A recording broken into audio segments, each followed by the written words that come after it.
Good morning, everyone. Can you hear me okay? All right. Okay, so if you are looking for the session on AI-powered evaluation, maximizing efficiency while minimizing risks, you are in the right room. If you wanted to attend the other session, it's across on the other side.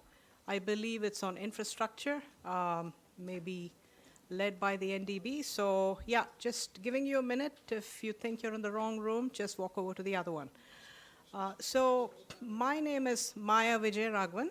I'm with the Independent Evaluation Department of the Asian Development Bank. I'm your moderator for this session, and we have three excellent panelists representing three different international organizations with very different missions. So we have Marco Segone, who's the director of the UNFPA Evaluation Office. I'll give him a chance to introduce himself further in just a minute. We also have with us Dr. Uyen Kim Hyun. She is Innovation Specialist with the UNICEF Evaluation Office in New York. And Dr. Martin Prowse, who is an Evaluation Specialist with the Green Climate Fund. So with that, I'm going to pass the mic to the panelists to introduce themselves further. I'll give you a bit more of a flavor for what they do in their organizations. And then after that, Marco will lead with a presentation for about 15, 20 minutes. We'll have maybe 2 series of questions for the panelists. If we have time, maybe 3. And we hope to have at least 30 minutes for the Q&A with the audience, maybe more if you need more time.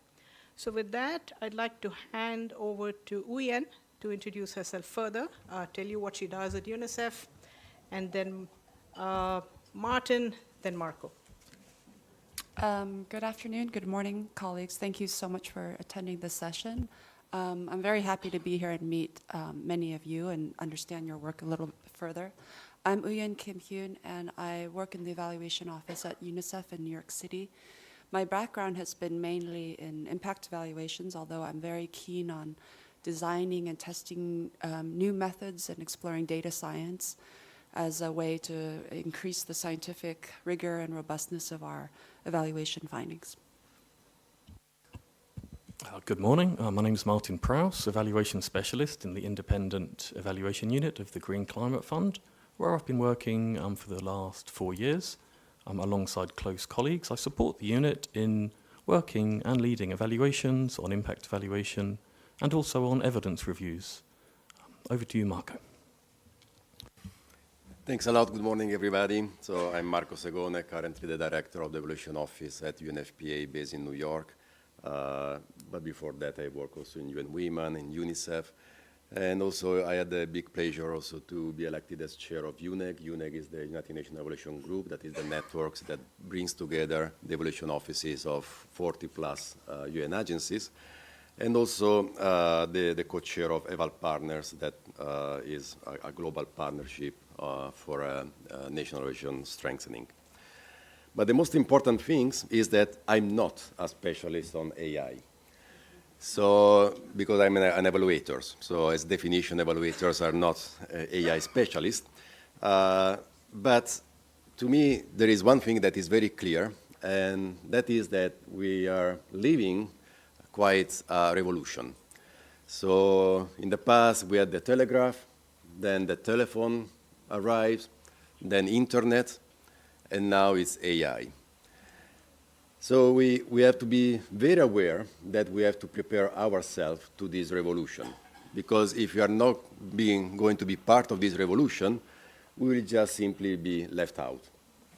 So the presentation that I'm going to deliver today is really, not from a real AI specialist, but as director of an evaluation function in a UN organization, on how we can get prepared, not only to be part, to leverage the AI revolution that is coming, that is already happening, but actually how we can shape it, because that, I think, is very, very important.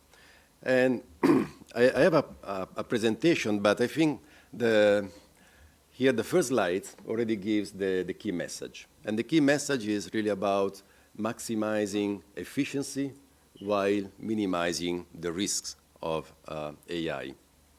You know, when I just arrived in the room just 15 minutes ago, the secretariat told me, well, you know, you have been very good. You sent your PowerPoint very early with several weeks in advance, etc. And that was possible because the content and the layout of the presentation was done exactly through using AI. So the idea is really to give you an idea about maximizing efficiency. So otherwise, I would have sent the PowerPoint maybe 15 minutes earlier, not 15 days earlier. So now, obviously, we tried, but in advance, but for some reason, it is not moving. So if you can just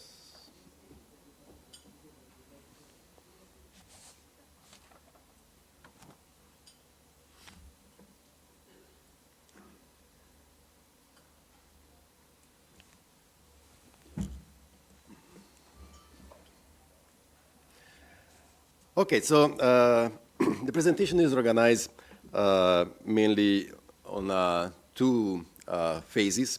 The first one is about the potential AI scenarios for the world and how to mitigate risk in AI for the world and the potential role of evaluation in mitigating the risk. And then I will deep dive more on the potential AI scenario for evaluation, for the evaluation function, and how to mitigate the risk for an AI power evaluation. And lastly, what we are doing as UNFPA when it comes to leveraging AI for evaluation. So I think it's better you, okay. So when it comes to the scenarios for AI for the world, let's start with a positive note, with the best case scenario.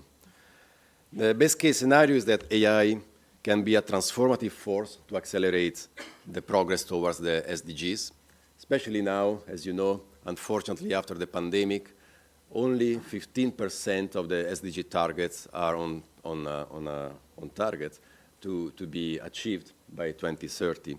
So clearly, we need to accelerate the progress towards the SDG.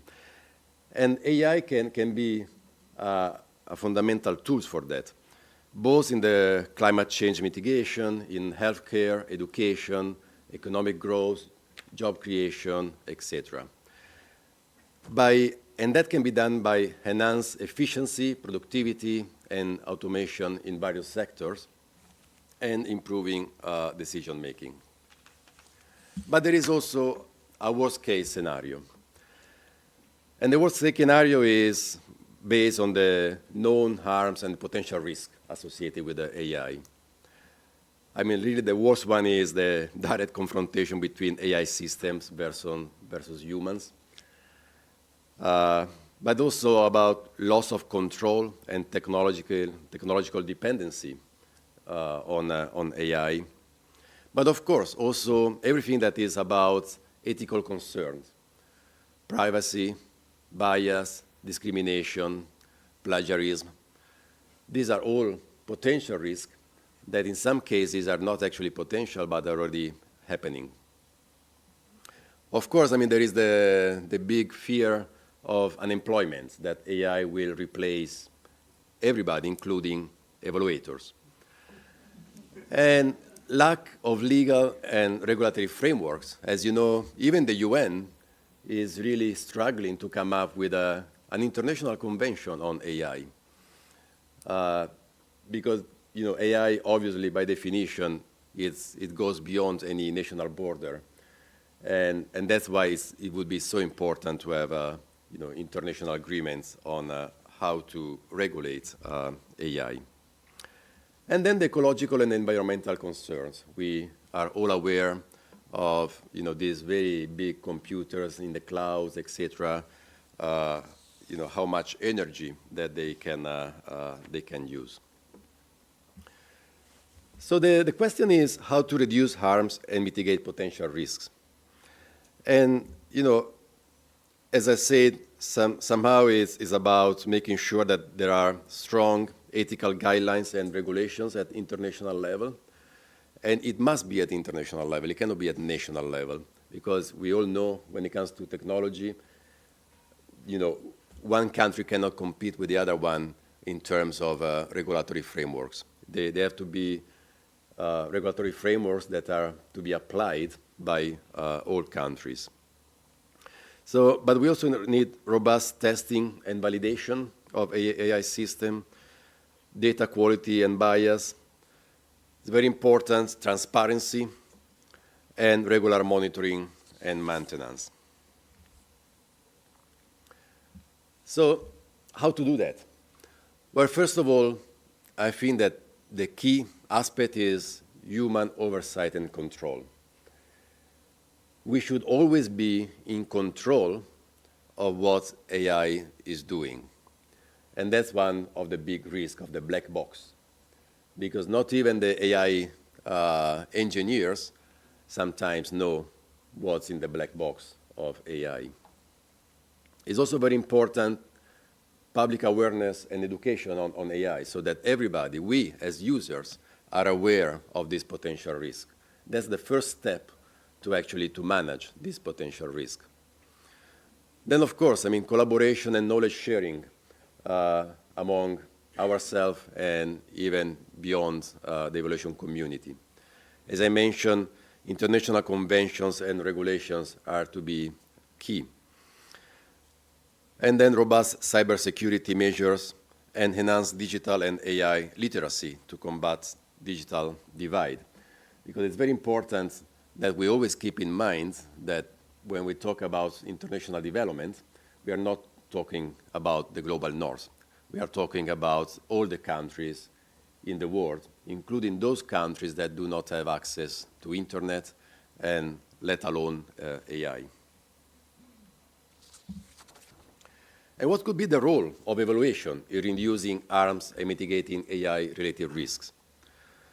I think that we have a few potential strengths when it comes to us as evaluation community. First of all, the transdisciplinary nature of evaluation that can really make the difference between the worst case and the best case scenario. I think we can also apply evaluation methodologies and approaches for assessing the merit of AI technologies and actually assessing the merit of applying AI technologies in various sectors, including in development, including health, education, social protection, etc. And then, of course, we can also apply impact assessment methods for AI. All of that should be always focused on, as I was mentioning, identifying biases and unfair outcomes, in leveraging feedback about ethical and responsible practice, user feedback and usability evaluations. So it's really the idea of putting evaluation at the service of accountability and transparency when it comes to the application of AI to whatever sector we are talking about.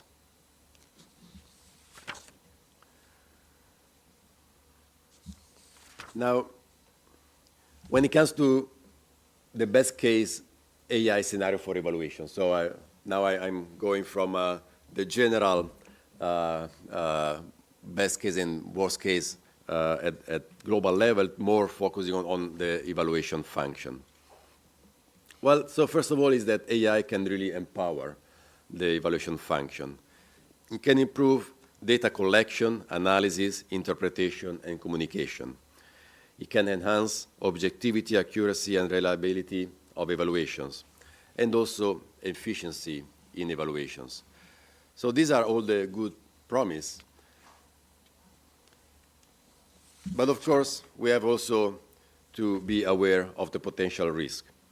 Potential risk in terms of methodological challenges, so that the famous black box, and we will talk a little bit later on this, but also programmatic challenges in terms of how to avoid to perpetuate biases and cultural discriminations, because AI is not only reproducing, but even multiplying these kind of biases that are existing in the real world.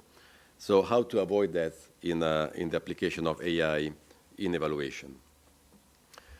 All the aspect of privacy and security challenges, especially if I talk as United Nations, of course, I mean, we have to be very strong on these aspects. And, you know, we are not the private sector. We need to walk the talk when we talk about responsible and ethical AI. And then all the cultural and contextual challenges. So how to reduce harms and mitigate risk in Gen AI-powered evaluation? So first of all, ethical consideration should be the central strategy, the core of the strategy for an AI-powered evaluation.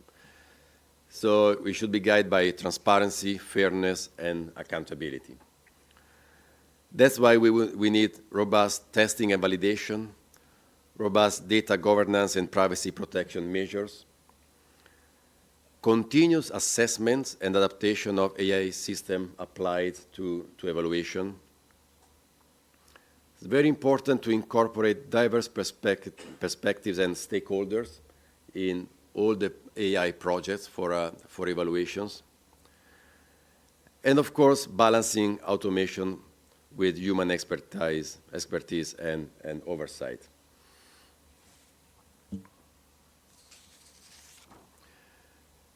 So in this framework, what have been doing so far in UNFPA? And what has been so far the emerging lessons learned? Well, the first one is that if we really want to apply Gen AI to evaluation in a responsible and ethical manner, we need a clear vision, leadership, and resources to do that. AI can have a very strong return, but it needs a quite significant upfront investment, both financial and human investment. And that's why this clear vision and leadership is very important. Second is also the importance of create a culture for AI-powered evaluation through inclusive processes. In the case of UNFPA, what we are doing is that this is not a project of any person. Of course, we hired an external AI specialist because, as I said, internally in the evaluation office, we do not have AI capacities.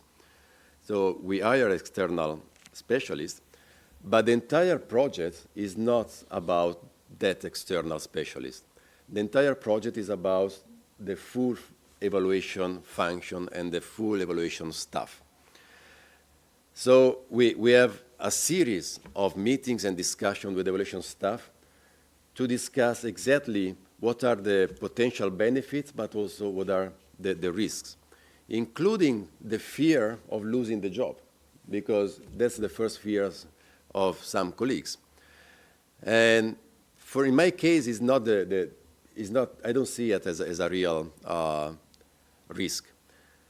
To me, the bigger risk is not that I will lose my job to AI, but the bigger risk to me is that I will lose the job to a director who will be very strong in AI. And that's a big difference. So that's why I'm saying that if we do not engage, we will be just left out and we will just lose our job. The third lessons learned is the importance of cooperation with internal stakeholder and external partnership.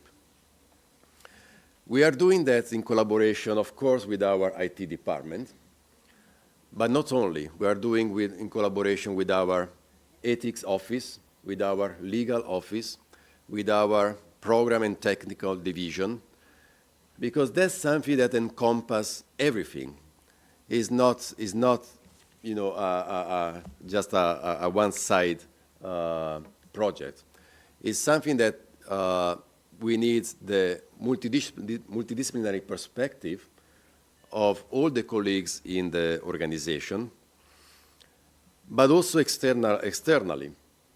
And that's why we are co-convening the UNEC AI and data groups together with UNICEF, because everybody is struggling and is trying their best in applying AI to evaluation. And so it's very important that we can learn from the experience of each other. So in practical terms, what we are doing is that we are developing a strategy for AI-powered evaluation function so that it will lead the entire process for developing an AI-powered evaluation function. The first step was a need assessment and mapping of AI markets tools relevant to UNFPA. And I will talk just in a few minutes a bit more on that. As I said, preparing staff for using AI in evaluation, because we all know that it will be quite a learning curve. Both, how to say, culturally, it really needs a mind shift, but also, we need to learn about how to prompt AI, on how to identify risk.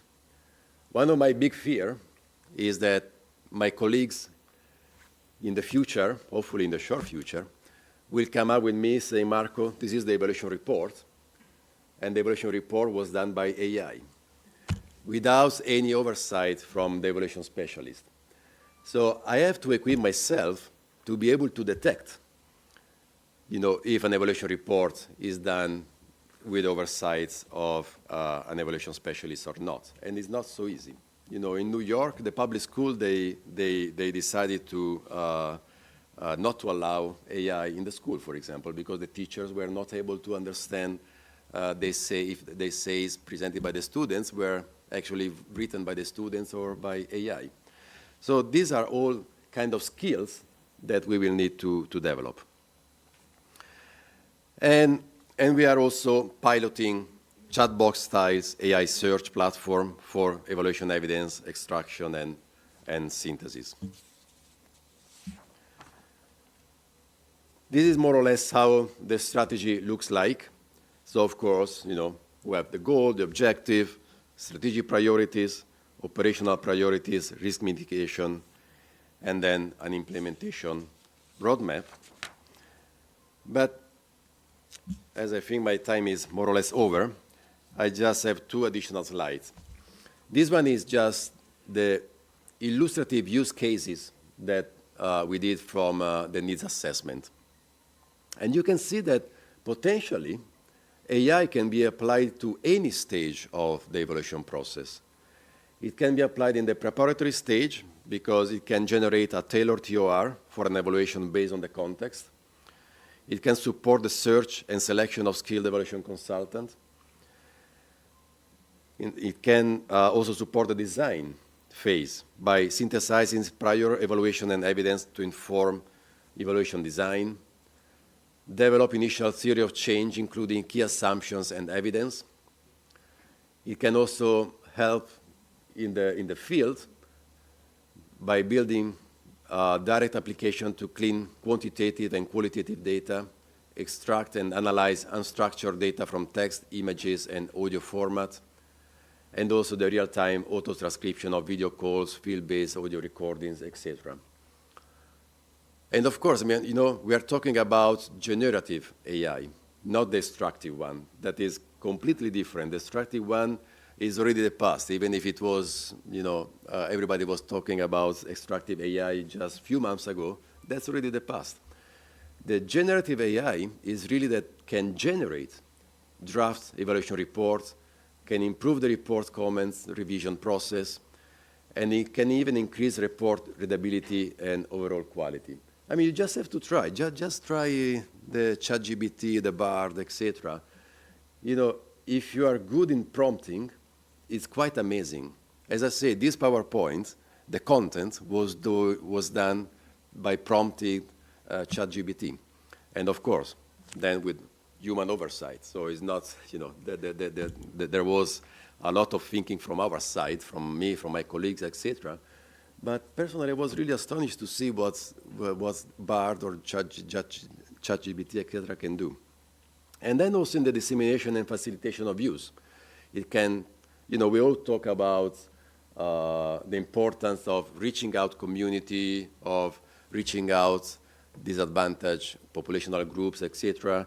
So again, AI can be very supportive on this, can translate to Braille, to non-UN language, to indigenous languages, virtually at almost no cost. Can convert text-based resources into slide deck presentation like it was the case for this PowerPoint. So potentially can really be a game changer. So the conclusion is, should we embrace or reject, resist AI? So my take on this is that AI must benefit everyone, including the 1/3 of humanity who are still offline.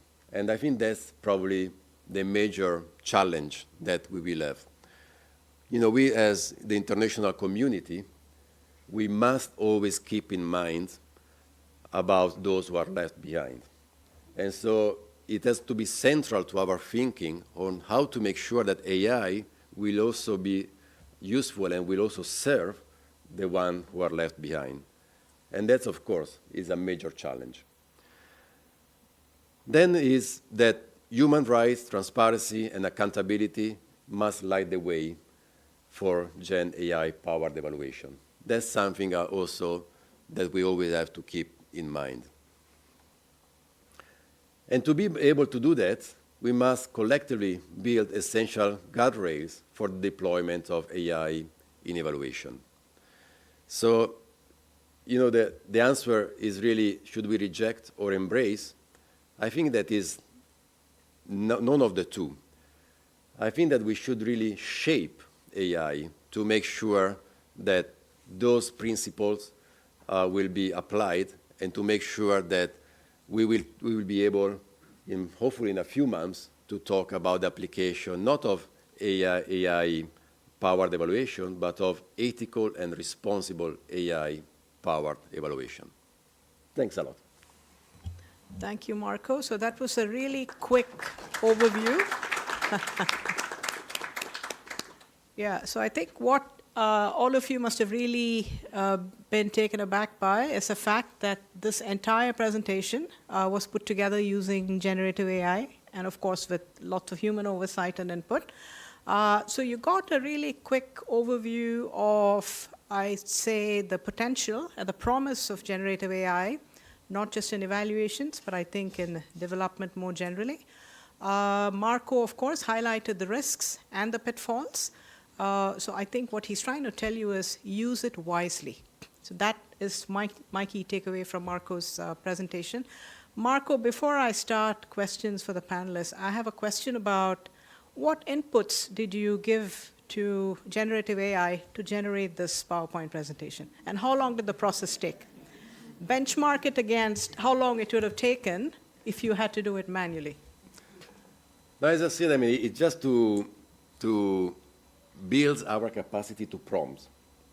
That's the key.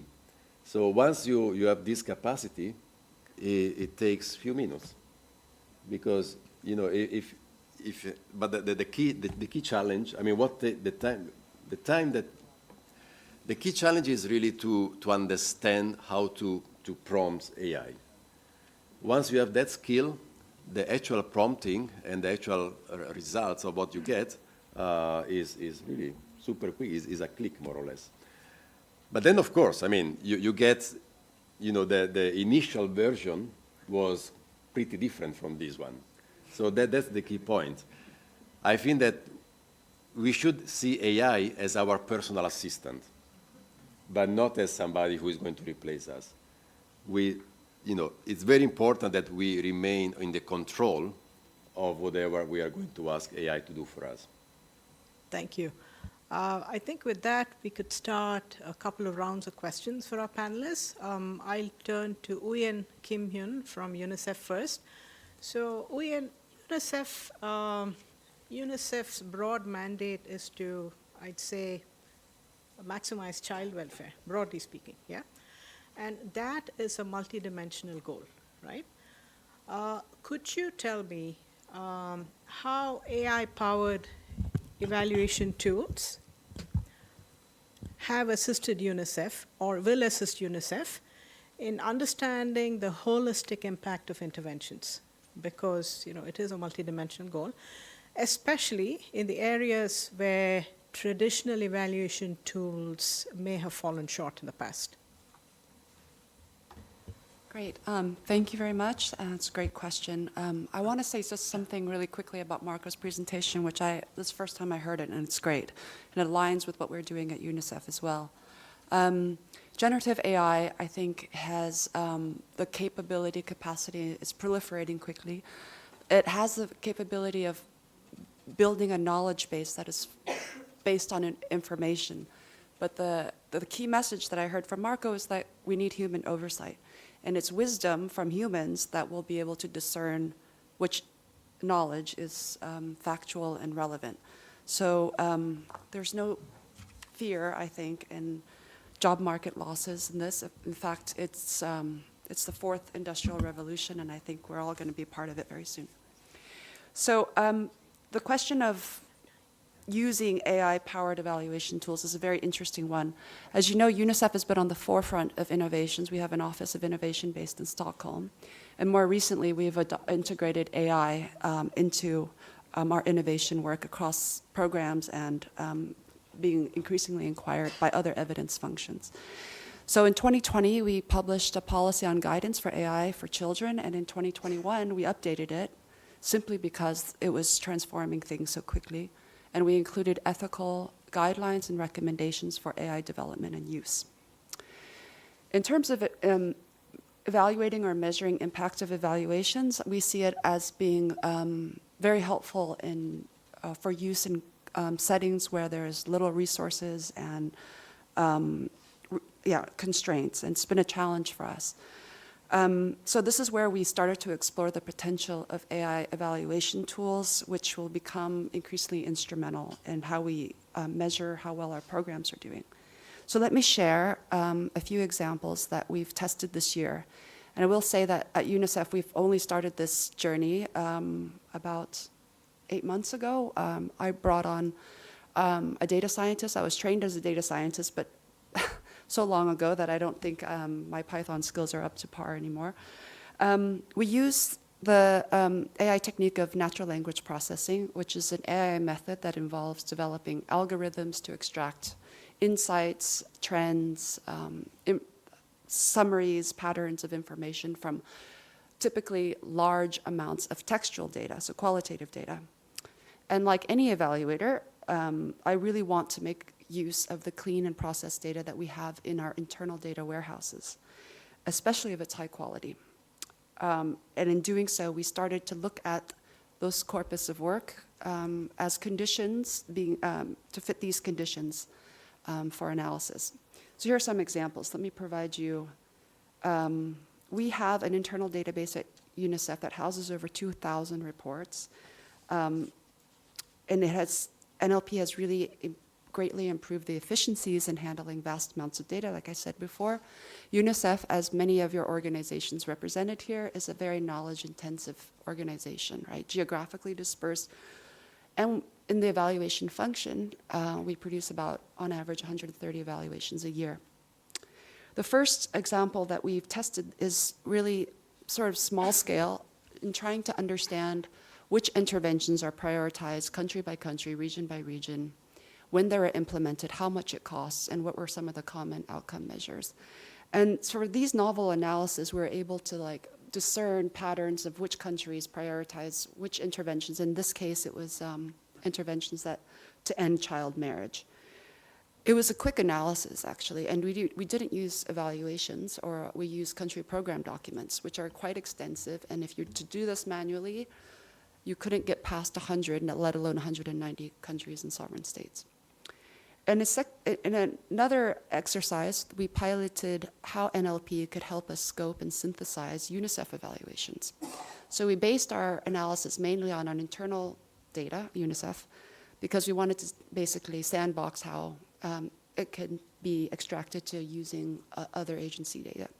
So we applied machine learning techniques to identify and summarize reports on access to justice for children. And as you can imagine, for many of you who are doing synthesis work, this is a huge area that we are trying to improve our practices and codify some kind of guidelines. A third example is many of us want to have a baseline in our evaluations. We often don't have it, or it's a very poorly constructed baseline. So we are trying to use machine learning techniques again to generate evidence to construct a baseline.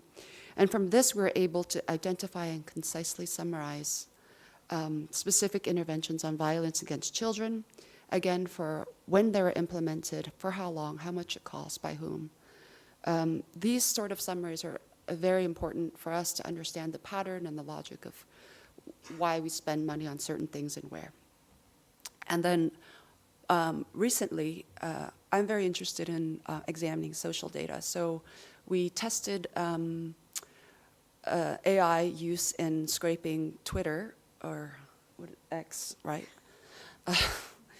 Data to understand the perceptions held by girls in Yemen, again, about gender and violence in Yemen. I mentioned before that I'm sort of an impact evaluation specialist, so I'm looking at ways AI can aid in our impact evaluations. And so far, I've learned that AI can process and automate data collection, clean at large volumes of data efficiently, and have it ready for analysis. It can also integrate different diverse data sets from various sources. And already this helps fast track a lot of the data needs to construct baselines and counterfactual values. The examples I gave earlier are perhaps fairly straightforward because as I said, UNICEF evaluation has only started to embark on this road in this past year. But as AI further matures, we will certainly see how powerful it will be in improving our planning, decision intelligence, predictive analytics, and other systems that will help us as evaluators write better, more precise conclusions and recommendations. Thank you, Uyen. So Uyen gave us a few concrete examples of the way in which generative AI has been used at UNICEF, and she's also given us a peek into the future, what their future plans are, how they plan to use it in their work in the future. I'd like to turn to Martin now. Martin is from the Green Climate Fund. And Martin, the climate projects that GCF supports, they span very wide regions and disparate sectors, right? So how has GCF harnessed AI's capabilities to evaluate the interconnectedness of these climate initiatives, and I think more importantly, the cascading effects on the Sustainable Development Goals? Thank you very much, Maya, for the question, and also thank you, Uyen, for the great response, and also Marco for the presentation, and we also need to thank ChatGPT for the slides. One aspect of the panel presentation that Maya hasn't highlighted yet is that it's not just the slides that were created by ChatGPT, but the questions that Maya's asking were also generated by ChatGPT. And before I respond to it, I just want to make 3 early statements. Firstly, we're just talking about English language tools at the moment. There are tools in other languages, but we're just talking about English language generative AI tools at the moment. Secondly, seems to be a growing consensus that it's not about whether we use generative AI or not, it's just about how we use it and the specific functions that we use. And the third point is that the output from generative AI, it's one source of data. And we have many, many other sources of data as evaluators, and we have developed over time checks and balances to ensure the replicability and credibility of the methods we use and the sources of data. And we can apply similar checks and balances to this one source of data that comes out of one particular set of tools. So ChatGPT asked the question around Green Climate Fund's engagement on climate projects that span various regions and sectors and how GCF is harnessing AI capabilities. So firstly, the questions around climate projects. And they certainly span various regions and sectors, but some climate projects do that more than others. So this is the differentiation between mitigation and adaptation. So mitigation is a global public good, but for adaptation, the interventions support public goods, infrastructure, private goods, for example, climate resilient agriculture, and also toll goods, for example, supporting water user groups for particular irrigation schemes. Adaptation projects also support forms of common pool resources, such that can be applied over an entire landscape or smaller parts, smaller common pool resource pools, if you like, in terms of water resources or in terms of grazing land. So that's the difference between mitigation and adaptation, but we also need to consider that adaptation projects are typically much more complex than mitigation projects. They cover sectors and scales, they have more stakeholder groups, they take longer to develop, and they're much more complex to evaluate. So ChatGPT's question was accurate, but it needed a bit of nuancing in terms of how to respond to it. The second part of the question was, how has the Green Climate Fund harnessed AI capabilities?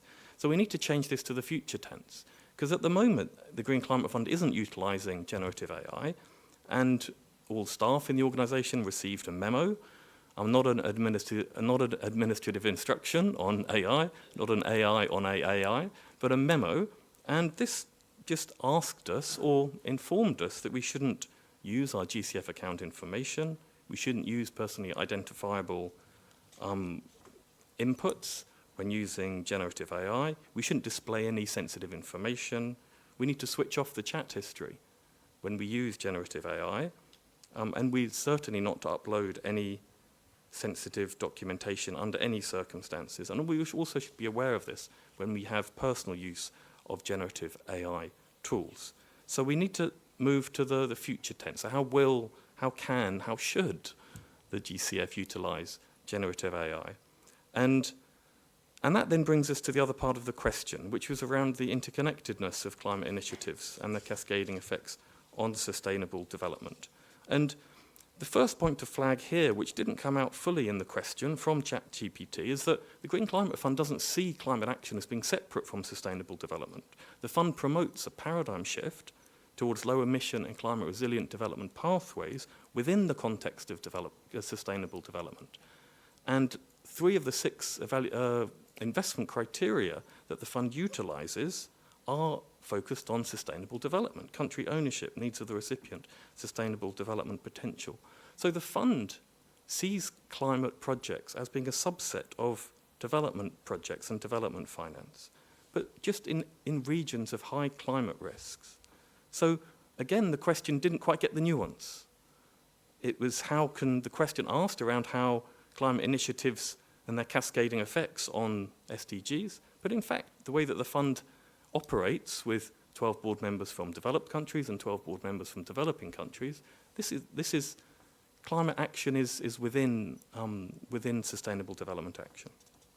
So now to finally answer the question, so how can generative AI support this? Well, we talked about this a little bit last night, and one gap within monitoring and evaluation in climate interventions is how we measure adaptation.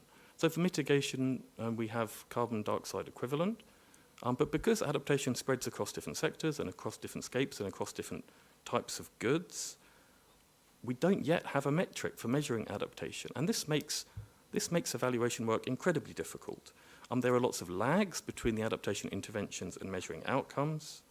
As we've said, it spans different scales and sectors, and there are no set of indicators, but UNEP recent work on this highlighted over 200 existing adaptation measurement frameworks. So as Uyen's example offers, as Uyen's example suggests, generative AI would be able to help us synthesize these 200 different measurement frameworks to make sure that they're aggregated, transparent, make sure we use longitudinal data, and also make sure that any measurement framework attends to national context. And so that was the first response to ChatGPT. And with that, back to you, Maya. Thank you, Martin. So I think that was a nice illustration of why you need human interventions when you get the initial output from ChatGPT or similar large language models. Marco is going to pass this question, I believe, on the use of AI, because he's already covered much of it in his presentation. So we'll go to the second round of questions and start with Uyen again. And this set will broadly cover something that Marco has already touched on in his presentation on addressing the risks and ethical considerations in the use of generative AI. So, Uyen, in UNICEF, in general, I suppose AI relies on very large data sets. And of course, there are efficiency gains from using AI. But considering that child-related data is very sensitive, right? How does UNICEF approach data privacy, or how does UNICEF plan to address data privacy, as well as security, while you use AI to evaluate programs? And if you can, could you share some strategies for maintaining transparency, as well as gaining the trust of stakeholders when you're using generative AI in your work and evaluations? Thank you for that question. I mean, there's some of this strategy is in development, so I'll talk about what we envision as part of the strategy. But in general terms, as many agencies have already placed quite good safeguards and guidance on data privacy and security, UNICEF is very similar. We placed a paramount emphasis on data privacy and security in our data management practices. And this applies to all data streams that we collect in-house and we store in our data warehouses. It adheres to ethical guidance and policies that include prioritizing the protection of children's data. And I guess we also use sort of the straightforward ethical consents that we apply when we're collecting data from stakeholders, adhering to data international protection standards. All of this sounds very familiar to many of you, but this really helps us maintain transparency and data uses for our evaluations. Those safeguards are very common. However, the landscape of data and AI is changing so quickly, and AI-powered solutions will be increasingly present in our evidence-generating work.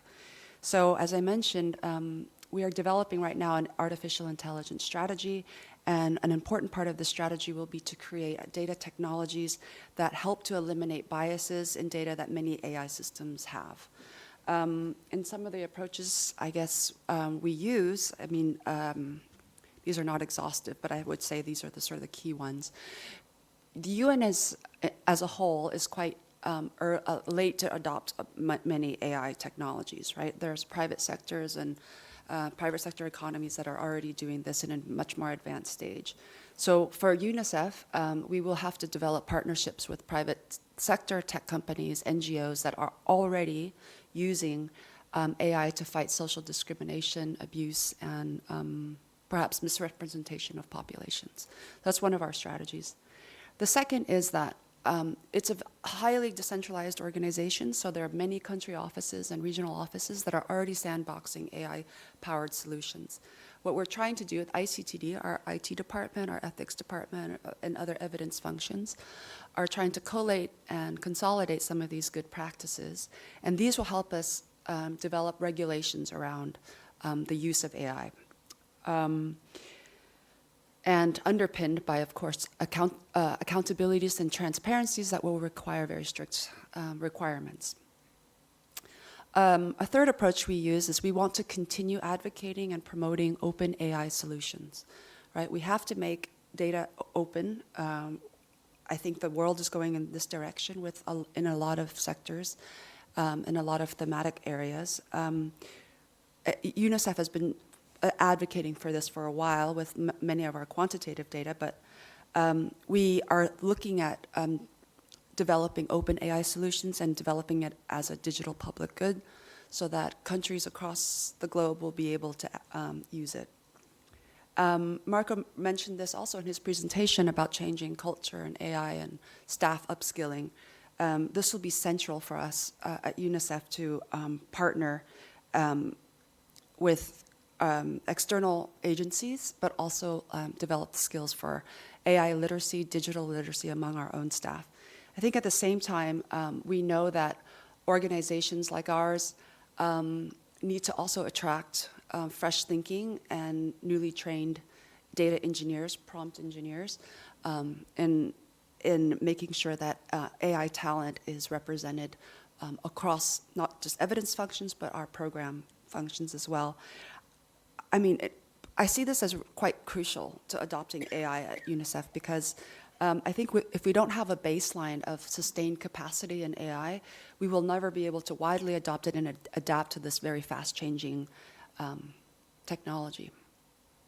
I guess I can say a couple things about governance because I think many people ask about this. For evaluation and more broadly, at UNICEF, we recognize the importance of establishing a robust regulatory framework centered on high-quality data, first and foremost.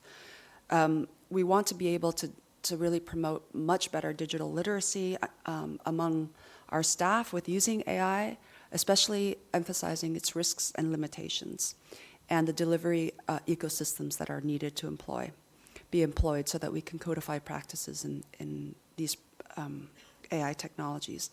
And in doing so, we have to make sure to embed child rights within this strategy, privacy considerations as well.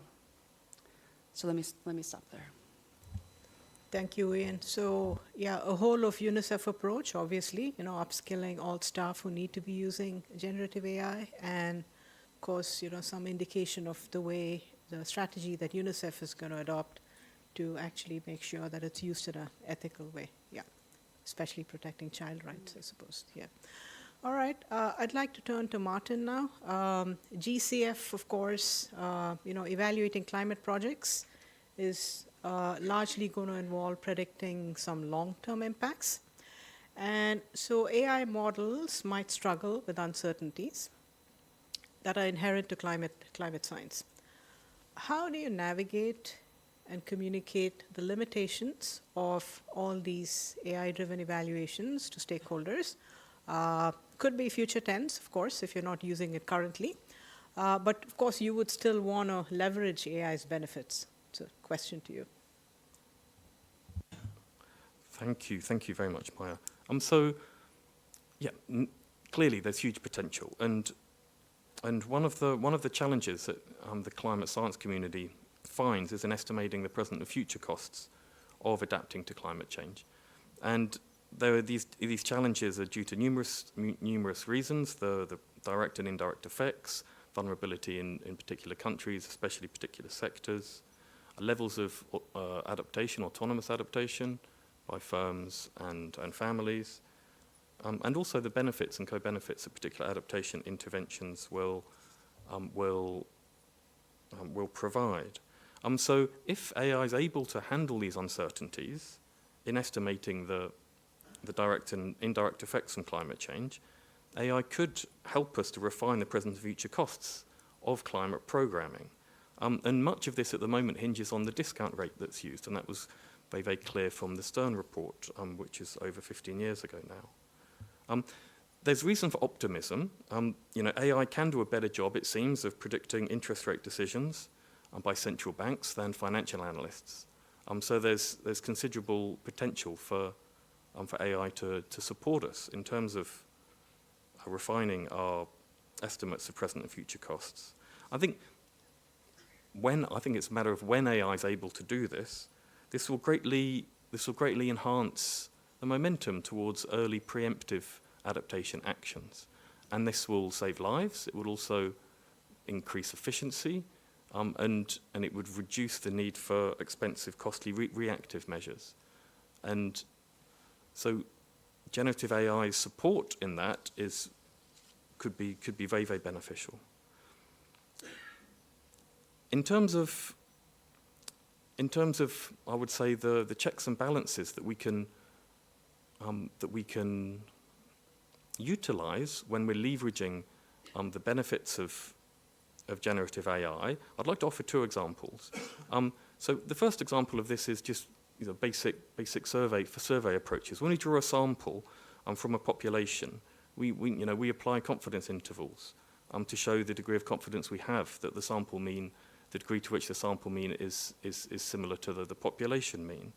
And so we can apply similar, not identical, but similar type approaches to when we use generative AI, and in terms of the confidence levels we have around particular estimates. And a clear example of this would be when we do evidence reviews, for example, systematic reviews.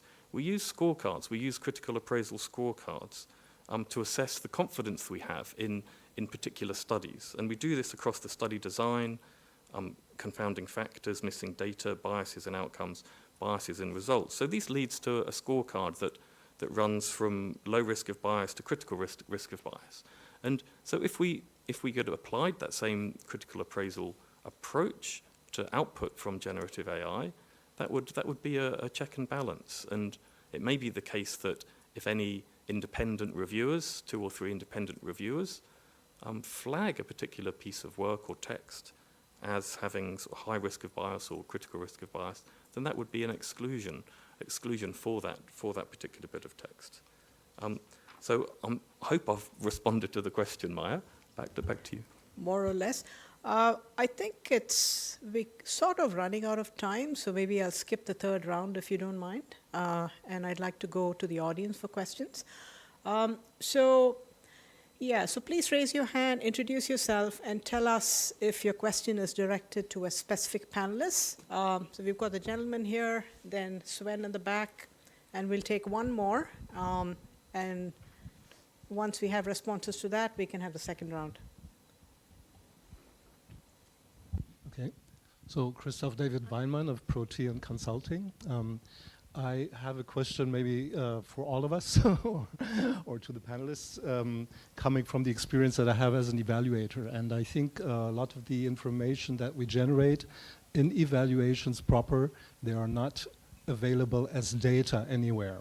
Right, so if I go into an evaluation missions, we close the doors, right? We talk to the stakeholders who have been implementing the program. We try to find out whether things correspond to what we're being reported about, right? So a lot of that I will not get, right, through the internet, because it's never going to be typed. It's never going to be appearing anywhere else. And the question that I ask myself now, the more I rely on AI to prepare what we're doing, and the more we believe that the information that is really valuable for the evaluation comes from there, are we not creating an overweight, right? Is our belief maybe in AI going to reduce the time that we're going to have for interpersonal communication in the field about the things that are really happening? Yeah. Second question that I have is, as an evaluator, if I come into a program and I support all of the learning, right, ideas that we have about evaluation, is whether I'm going to be presented with Potemkin villages or not, right? So I come into a program, and is there any way that I can check whether what is being presented to me in reports, et cetera, has a basis in reality, right? So do I need to have, as an evaluator, the AI tools that will do the forensical work to tell me what is being presented to me actually corresponds, to what I'm seeing, So I think, I don't want to play the devil's advocate, right? But I think if we accept that AI can produce good things for us, we probably also need to have a mechanism in the evaluation units of using AI as a forensic tool, possibly, in order to try to discover what is the truth. Because that's what we ultimately report to. Okay. Sven, go ahead. Yeah, hi, Sven Harten from Germany's Evaluation Institute. Thanks, guys, for this really inspiring presentation. I have 2 comments. The second one I will disguise as a question. But the first comment is as an anecdote. I mean, when some of you said that there's no risk for our jobs being taken away, I heard a couple of colleagues laughing. I'm actually not too sure about this, because just 3 weeks ago, roughly, I went to a meeting where we were exploring the possibility of an evaluation, and the colleague in the ministry said, No, I don't think we need that, because look what I have here. It's a 10-page summary of all the evidence that has been published on that subject. And that was ChatGPT generated. And I took it back home, and it was fairly good, because they have sort of the high-powered GPT-4 version of it. So in some cases, there may be risks for us. And that leads me to sort of the question. I mean, now here we're hearing those interesting presentations about AI, and we heard comments from colleagues from 3IE, from the World Bank. So there's a lot of emerging expertise in this room. So couldn't we come up with a working group of evaluators working on this, so that we sort of regularly meet within OECD, within UNEC, whichever forum there is, and work together on this? Because otherwise, next time we'll meet in November at the AEA, and then next year we'll meet at another conference, and each of us sort of is advancing. But perhaps we should sit together, precisely to the point also that I see a risk that now each agency is starting to hire people who can work on AI data scientists. At least for us, being government agency, forget it. We're not going to get any data scientists anymore. We can't pay them. UN perhaps still can, some of them, but not so many. So I think we need to work together to create and build our own capacities on that. Last point, quite quickly, Mark, on yours. There are good tools out there to check whether texts are generated by AI, right? One is copies. Sorry? Yeah, that one, and then another one is something with copy. So I think the development will be always the generative AI will be ahead of the one that checks it, but it still works relatively accurate. Thank you.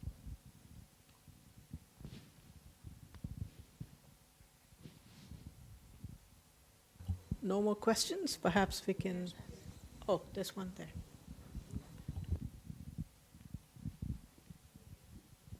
Yes, thank you. Sheena Ali Mansoor from Government of Pakistan.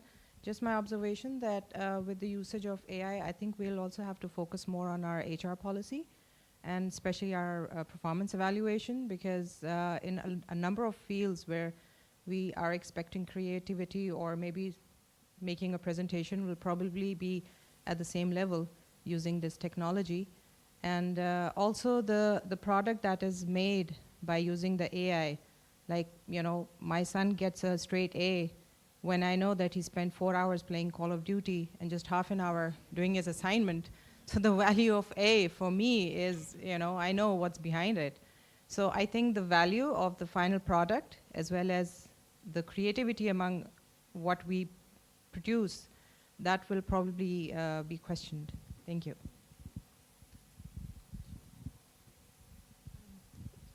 I have a comment and a question as well.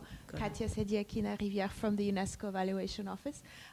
Marco mentioned the need for global instruments in this field, and I just wanted to mention the UNESCO recommendation on the ethics of artificial intelligence, which I believe was one of the first global instruments to be adopted 2 years ago. So this is publicly available. Of course, it's not binding, it's a recommendation.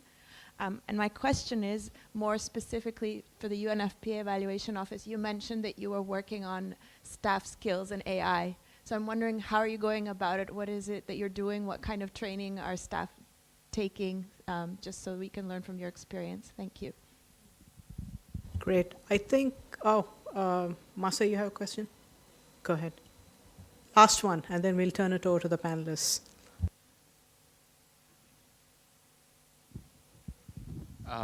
Masa Igarashi, Evaluation Director, WHO. This is fascinating, all this development, and I feel like I have to catch up on all of this. But one thing that wonders me, AI produces a lot of the patronized findings or advice on lessons learned and so on throughout the process, and also make process efficient. But for evaluation, for me, it's not just a product and the findings and the final statements and the reports. It's a process in which the evaluators walk through the stakeholders to create a reflective process and learning during the course of evaluation processes. So to what extent we can use AI in the processes, or we just put all the data from the interviews and the findings, and do the people learn from that? So that's a question. Great. I think I'll turn it over to the panelists now. Who wants to go first? Marco, you want to start? No, thanks a lot for fascinating questions and comments.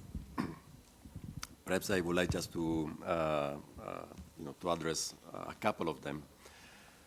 The first is really about being very clear on the difference between Gen AI power evaluation and versus ethical and responsible Gen AI powered evaluations, because it's not just an issue of semantics, it's not just an issue of principles, it also has very practical implications.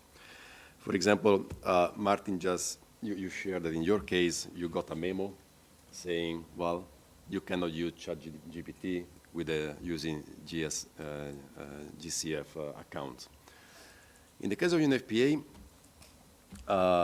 we have been able, in negotiation, in discussion with the director of the IT department and with our legal department, etc., to have a little bit of a more creative approach to it. So, the first reaction from IT and legal was exactly the same.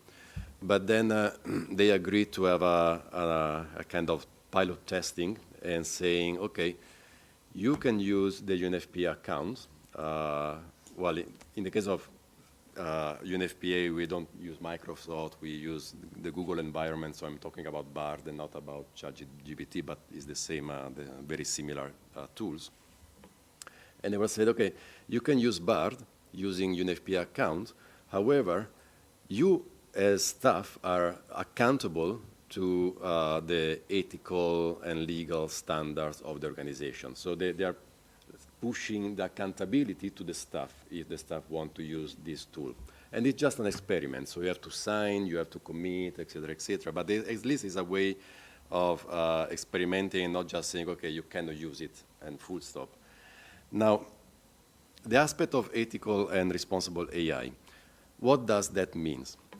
It means that I use Bard for this PowerPoint presentation because there is nothing about privacy, about bias, et cetera, et cetera.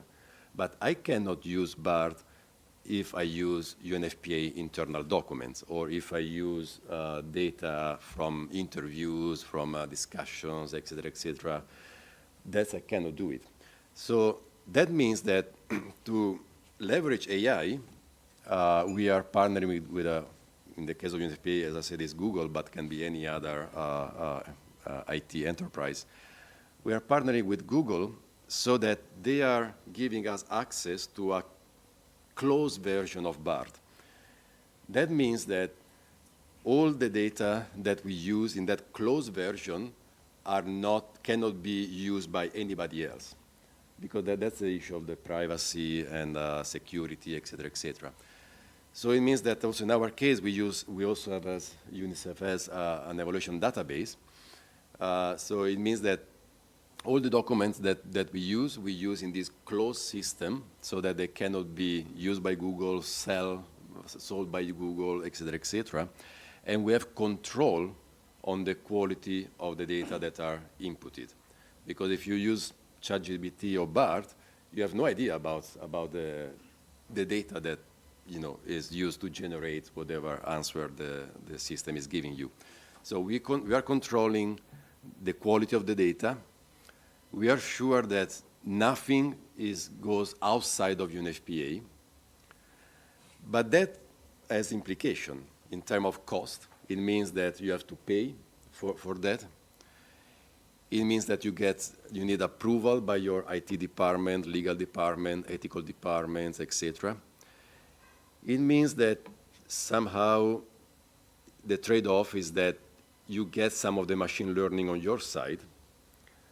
So what we are also going to train ourselves is not only how to prompt, but also how to quality assure the results that the chat box is giving us.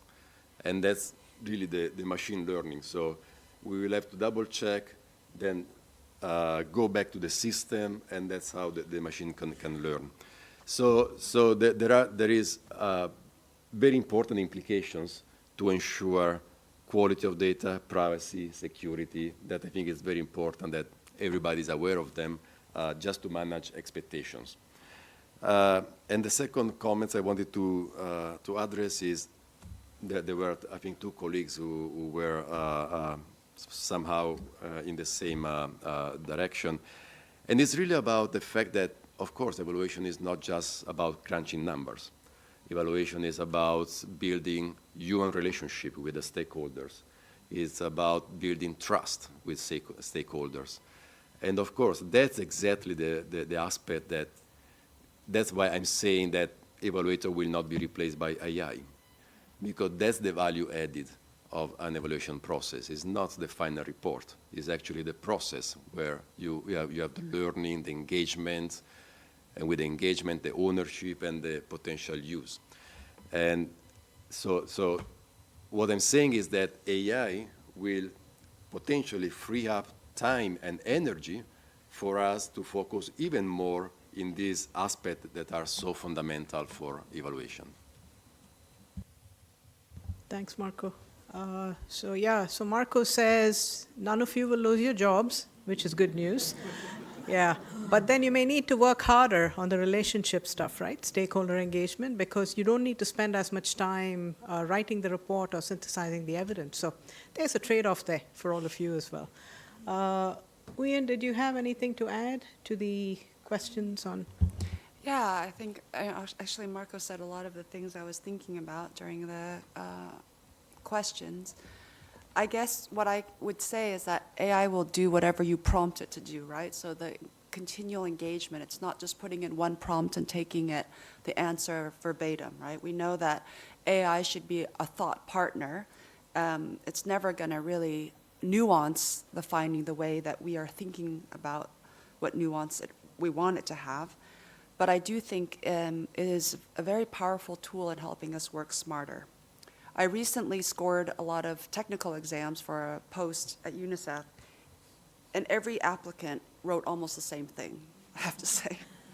And I thought, wow, this is really incredible, you know, that all the exams I've scored, I've never seen so much consistency in my life.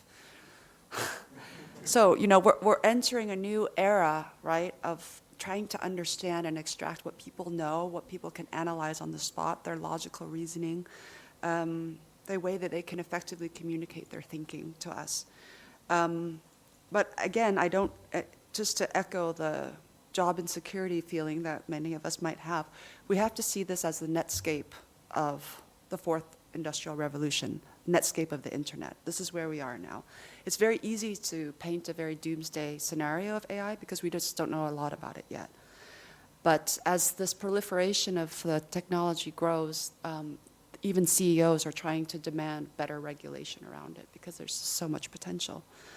Let me just last say that, you know, when you read about this in The Economist and other outlets, there was evidence that AI can sequence DNA to produce very effective vaccines. At the same time, it was also a harbinger for human extinction. I mean, I guess it can do both, right?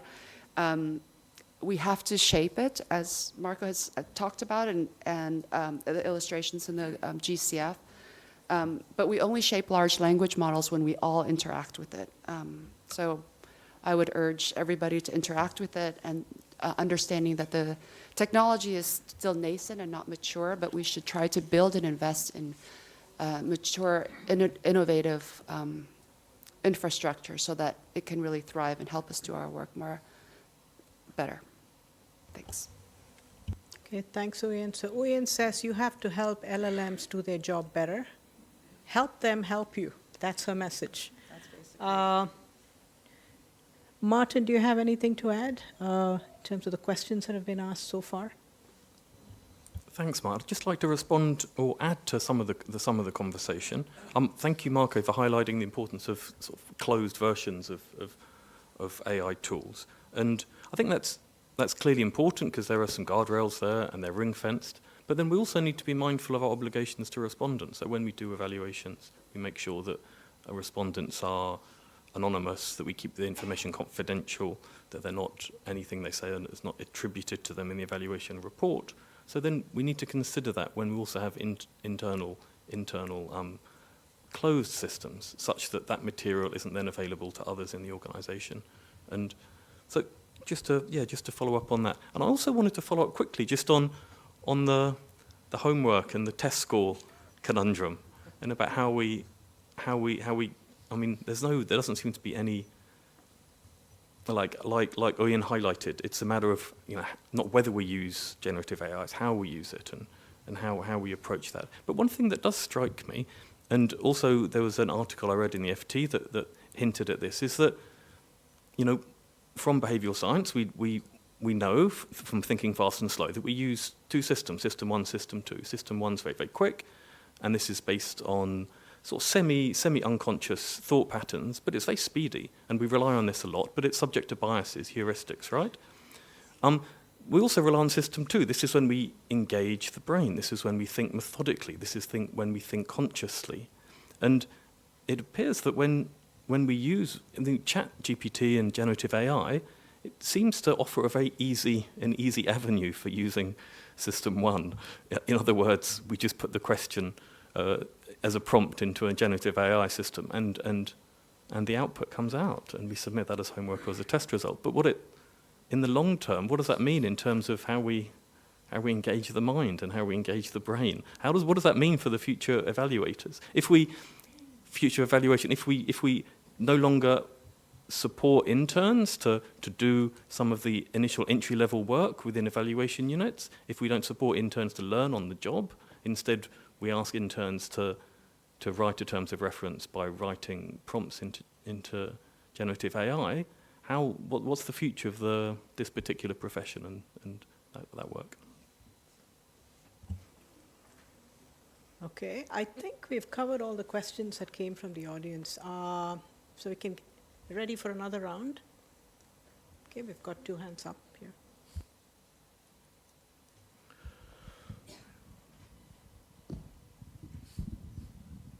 Yes, I'm Romulo from the Research Department of the House of Representatives in the Philippines. From the point of view of the decision makers or policy makers, in terms of assessing evidence, because we always would like, these are all making different types of evidence is easily available to decision makers. And so the more you make these things easier for anyone to come up with this kind of evidence, purporting to be evidences, and from the point of view also of the policymakers, who have other competing objectives or goals to address. How do you make sense of all these developments in terms of really being able to come up with the decisions that would really be beneficial to everyone?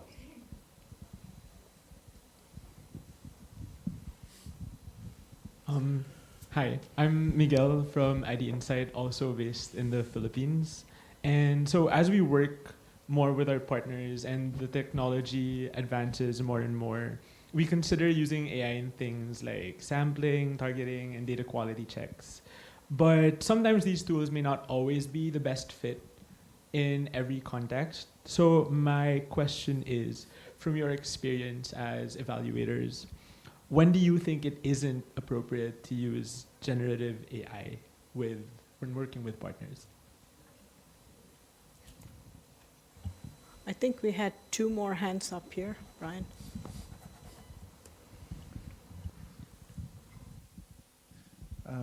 Thanks. And I just have a question specifically on those further left behind, because I think that's the point. You know, we're in a region where there's still a lot of paper-based data collection here in East Asia and the Pacific, or Asia as a whole. So So to what extent are we going to create a bias using AI? And how representative and how are we going to empower or give voice to those further left behind? How are we going to refocus inequities with AI? Or we're just going to go and have these as outliers of what we generate as evidence, and it's just going to become part of our discourse and not of our practice, and neither of our decisions, especially our operational decisions.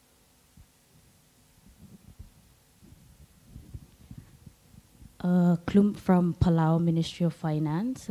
I just wanted to go back to a point that has been popping up of potentially jobs being eradicated because of AI.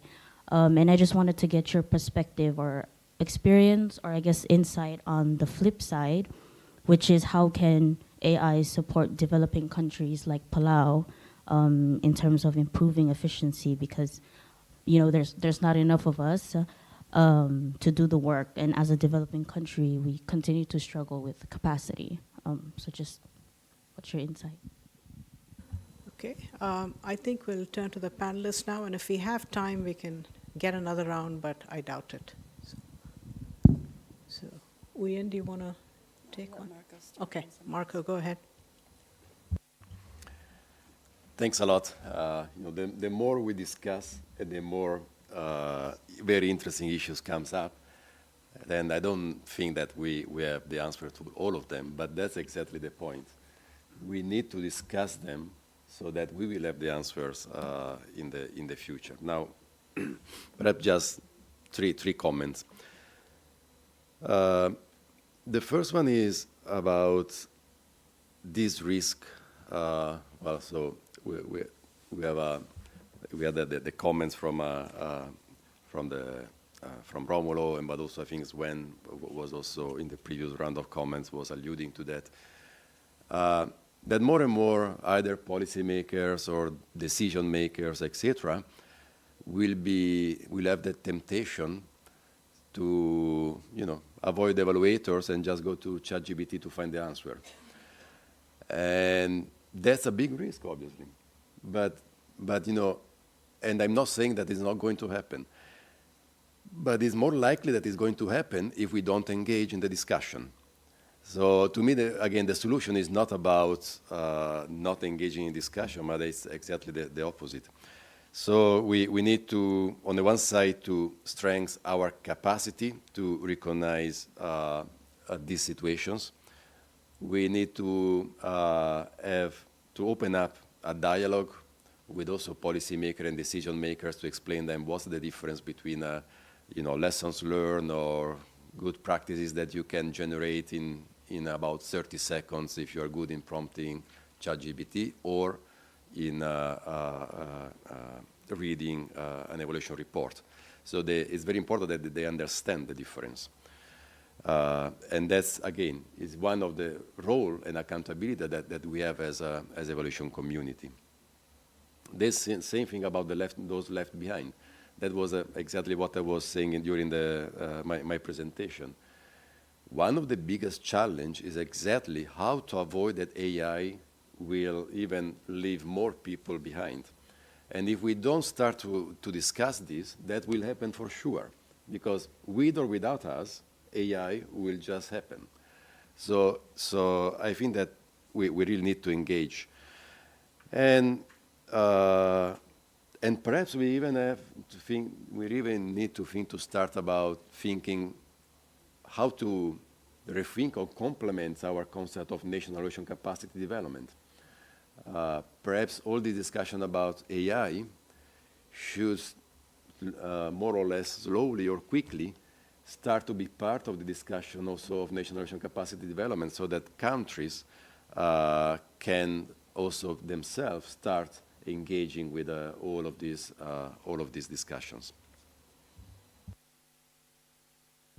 Okay, I just had Brian flash me the 5 minutes left sign. So Martin and Uyen, very quick thoughts, if you have anything to add.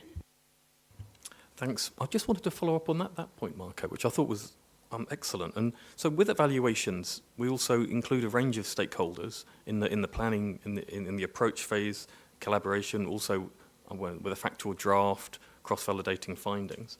And then, so in enhancing awareness of and capacity around generative AI, within the evaluation process, I think that's really an excellent opportunity, it seems. And I just wanted to flag really quickly, just around countries with limited SIDS and so forth, in terms of responding to comments on a funding proposal, or in terms of demonstrating climate rationale in a proposal. Generative AI offers opportunities here to attend to those comments, those conflictual comments that you get from GCF, and also to draft text around climate rationale and so forth. It seems to me. So there's definitely ample opportunity there too. Yeah.